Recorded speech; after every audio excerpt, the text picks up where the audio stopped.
এটি হচ্ছে PLC. PLC এর পূর্ণরূপ হচ্ছে প্রোগ্রামেবল লজিক কন্ট্রোলার। এটি হচ্ছে মূলত একটি ইন্ডাস্ট্রিয়াল কম্পিউটার। পিএলসি 4টি অংশের সমন্বয়ে গঠিত, যেমন সিপিইউ বা central processing unit, input module, output module এবং পাওয়ার সাপ্লাই। এটি হচ্ছে পাওয়ার সাপ্লাই, যার মাধ্যমে এসি ভোল্টেজকে ডিসি ভোল্টেজে রূপান্তর করা হয়ে থাকে।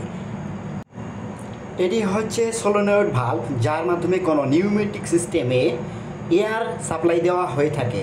এগুলো হচ্ছে ইনভার্টার। ইনভার্টারের সাহায্যে ফ্রিকোয়েন্সি কমিয়ে বাড়িয়ে বিভিন্ন স্পিডে মোটরকে চালানো যায়। মূলত ইন্ডাস্ট্রিয়াল মেশিনগুলোকে চালানোর জন্য এই ভিএফডি তথা ইনভার্টার ব্যবহার করা হয়ে থাকে। এগুলো হচ্ছে ম্যাগনেটিক কন্ডাক্টর। ম্যাগনেটিক কন্ডাক্টরের সাহায্যে মোটরের মধ্যে ইলেকট্রিক পাওয়ার সরবরাহ করা হয়ে থাকে। এগুলো হচ্ছে এমসিবি তথা মিনিয়েচার সার্কিট ব্রেকার, এবং এগুলো হচ্ছে রিলে। এটি হচ্ছে ইথারনেট সুইচ, যেখানে বিভিন্ন ধরনের কমিউনিকেশন কেবল কানেকশন করা হয়ে থাকে।